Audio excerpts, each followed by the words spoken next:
રહ્યા છો Vadodara 24 hours news. હવે જોઈએ અગત્યના સમાચાર।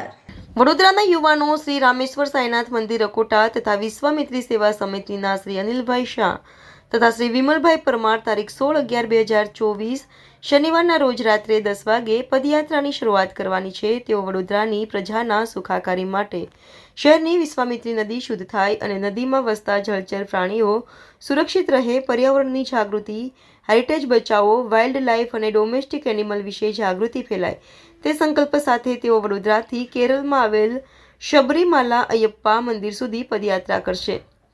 રસ્તામાં આવનાર તીર્થધામોના તેઓ દર્શન કરશે અને સંકલ્પ સિદ્ધ થાય તે માટે તેઓ પ્રાર્થના કરશે। રોજના તેઓ 40 કિલોમીટર ચાલશે અને રસ્તામાં તેઓ ડોમેસ્ટિક એનિમલની સેવા પણ કરશે અને વૃક્ષારોપણ પણ કરતા જશે।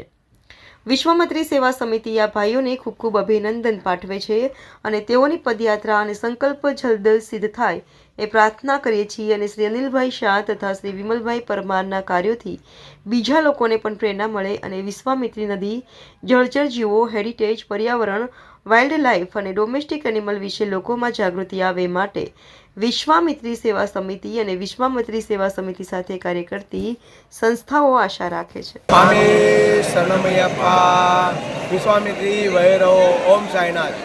અમે લોકો જે વિશ્વામિત્રી સમિતિના તરફથી વિશ્વામિત્રી અભિયાન માટે વડોદરા અકોટા શ્રી રામેશ્વર સાંઈનાથ મંદિરથી કેરલા સબરીમાલા અયપ્પા મંદિર 2000 કિલોમીટરની પદયાત્રા તારીખ 17/11/2024ના દિવસે નીકળેલ અને આજે તારીખ 1/1/2025નો દિવસ તે કેરલા સબરીમાલા મંદિરે 46 દિવસની પદયાત્રા પૂર્ણ કરેલ છે।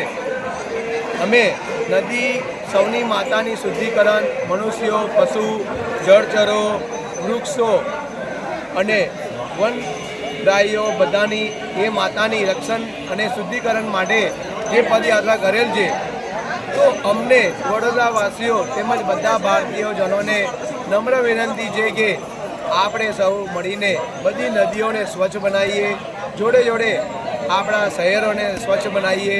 વંદે માતરમ, ભારત माता की जय। विश्वामित्री वहेरो, विश्वामित्री वहेरो, विश्वामित्री वहेरो। जय साईं। स्वामी शरणमयप्पा।